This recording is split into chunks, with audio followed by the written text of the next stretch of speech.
خوش آمدید۔ آج ہم سماج یعنی سوسائٹی میں طاقت کے کھیل کو سمجھنے کی کوشش کر رہے ہیں۔ یہ کھیل کئی سطحوں پر کھیلا جاتا ہے۔ کبھی عوام سڑکوں پر نکلتے ہیں اپنے حق کے لیے، یعنی احتجاجی تحریکیں، تو کبھی ریاست خود طاقت استعمال کرتی ہے، بعض اوقات تو تشدد کی صورت میں۔ ہم آج ان موضوعات پر گہرائی میں بات کریں گے، خاص طور پر لیکچر 31 کے موضوعات 119 سے 122 کی روشنی میں۔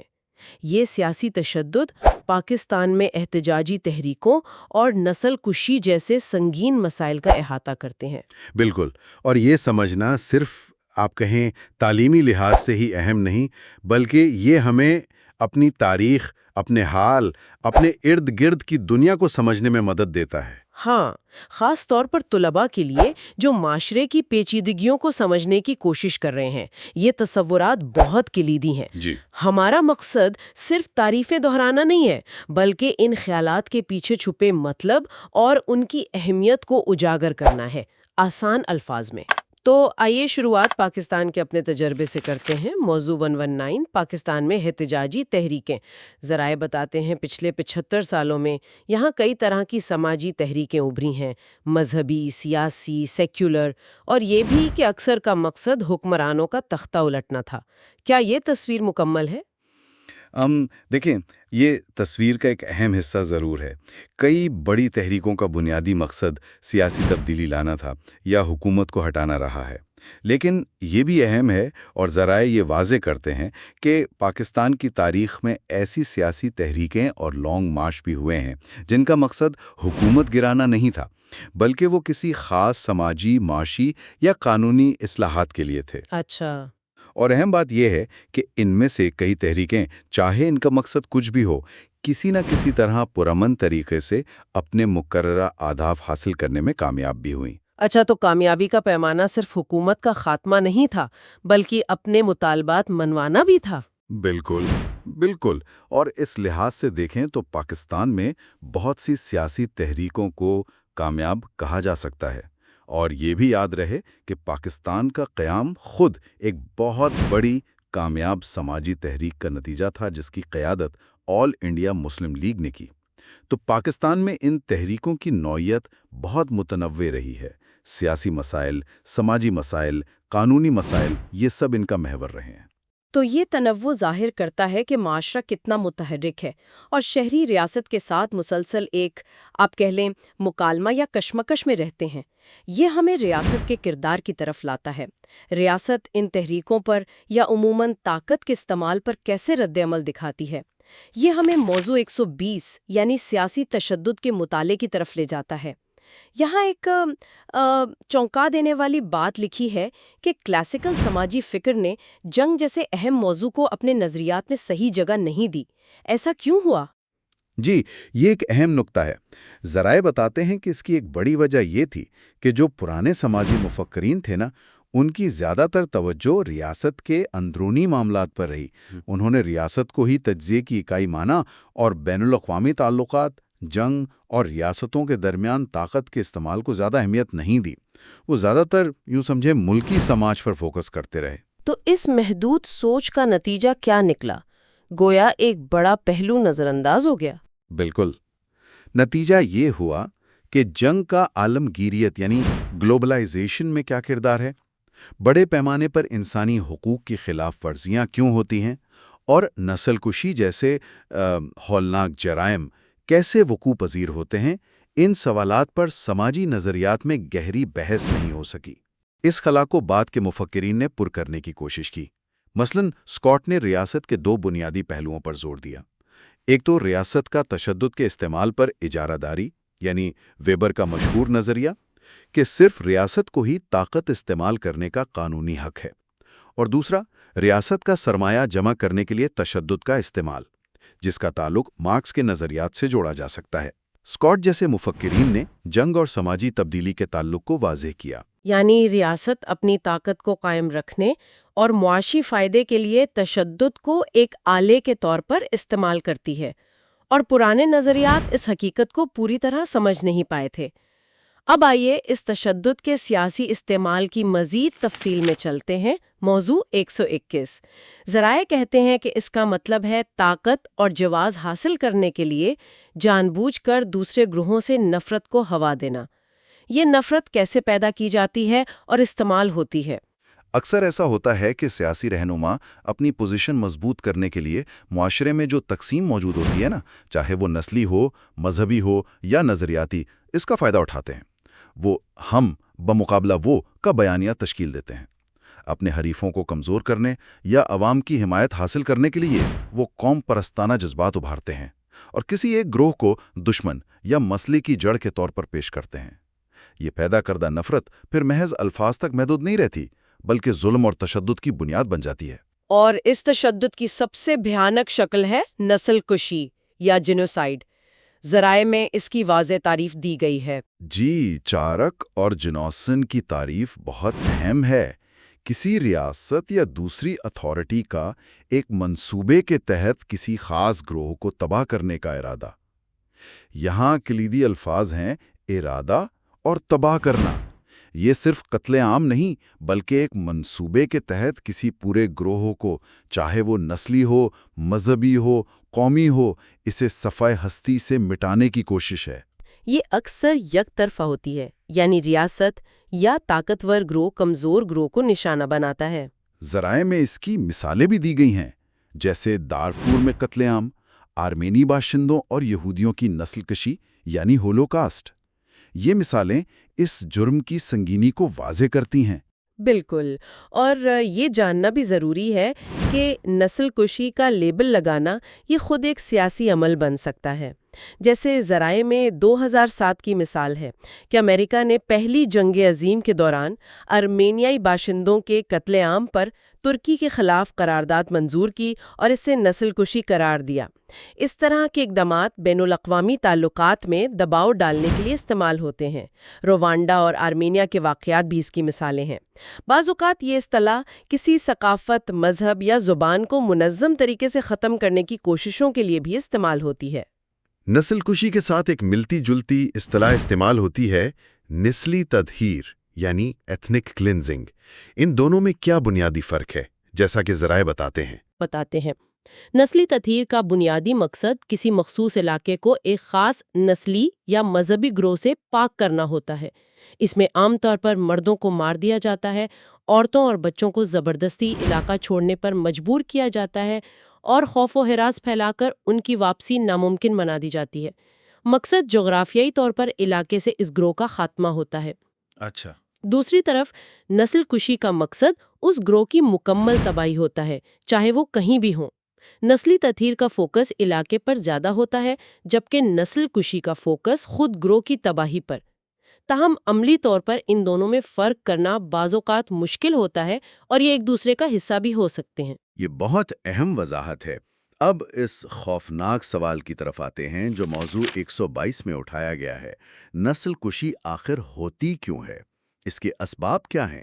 ذرائع میں نسلی تنازع، نو آبادیات کے اثرات، معاشی تباہی کا ذکر ہے، لیکن زیگمنٹ باؤمن کی بات بہت ہی پریشان کن ہے۔ وہ نسل کشی کو جدیدیت یعنی ماڈرنٹی کی کچھ خصوصیات سے جوڑتے ہیں۔ کیا مطلب ہے اس کا؟ جی، باون کا تجزیہ واقعی چونکا دینے والا ہے۔ وہ کہتے ہیں کہ جدید دور کی کچھ ایسی خصوصیات ہیں جو نسل کشی جیسے جرائم کو نہ صرف ممکن بناتی ہیں بلکہ آپ کہیں ان میں سہولت بھی فراہم کرتی ہیں۔ انہوں نے 4 اہم چیزوں کی نشاندہی کی ہے: قوم پرستی، سائنسی نسل پرستی، ٹیکنالوجی اور بیوروکریٹک اقلیت پسندی۔ آئیے ذرائع کی روشنی میں ان کو ایک ایک کر کے دیکھتے ہیں۔ ٹھیک ہے، سب سے پہلے قومیت پرستی۔ یہ تو ایک قوم کی خود مختاری، اتحاد اور شناخت حاصل کرنے کی تحریک ہے۔ یہ مثبت چیز لگتی ہے، تو یہ نسل کشی کا سبب کیسے بنتی ہے؟ دیکھیں، قوم پرستی جب شدت اختیار کر جائے اور جارحانہ یا ایکسکلوژنری ہو جائے، یعنی اپنی قوم کی برتری اور دوسروں سے نفرت پر مبنی ہو جائے، تو یہ بہت خطرناک ہو سکتی ہے۔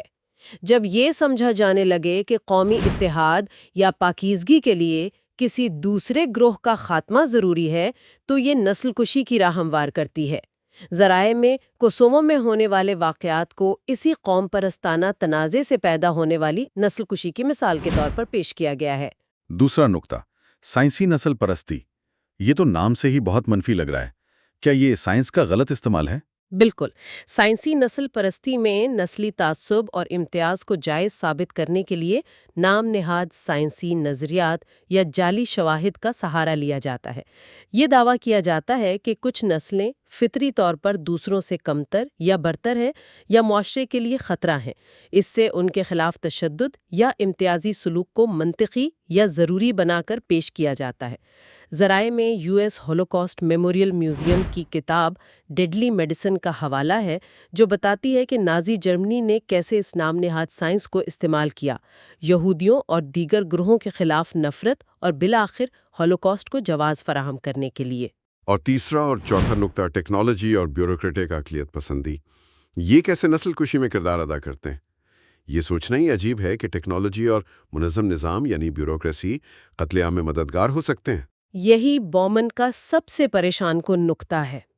جدید ٹیکنالوجی جیسے ہتھیار، کمیونیکیشن، ٹرانسپورٹ، اس نے بڑے پیمانے پر قتل عام کو زیادہ مؤثر اور تیز بنا دیا ہے، لیکن اس سے بھی اہم کردار بیوروکریسی کا ہے۔ بیوروکریسی یعنی منظم سرکاری مشینری جو قوانین، ضابطوں اور غیر شخصی رویوں پر چلتی ہے۔ یہ نسل کشی جیسے منصوبے کو منظم کرنے، اس پر عمل درآمد کرنے اور اسے کارکردگی کے ساتھ انجام دینے میں مدد دیتی ہے۔ لوگ احکامات پر عمل کرتے ہیں، کاغذات پر دستخط کرتے ہیں، ٹرینیں چلاتے ہیں، اکثر اپنے عمل کے حتمی نتیجے یعنی قتل عام سے خود کو لاتعلق محسوس کرتے ہوئے، کیونکہ وہ تو صرف اپنا کام کر رہے ہوتے ہیں یا حکم کی تعمیل کر رہے ہوتے ہیں۔ اس طرح ریاست ایک بے رحم، مؤثر قاتل مشین بن سکتی ہے۔ یہ واقعی رونگٹے کھڑے کر دینے والی بات ہے کہ نظام کی اقلیت پسندی ہی اسے غیر انسانی بنا سکتی ہے۔ اچھا، ذرائع میں نسلی تنازع اور نو آبادیات کا بھی ذکر تھا بطور اسباب۔ یہ کیسے کردار ادا کرتے ہیں؟ نسلی تنازع اکثر قوم پرستی کی ہی ایک شکل ہوتی ہے، جسے نسلی قوم پرستی یا ایتھنک نیشنلزم کہتے ہیں۔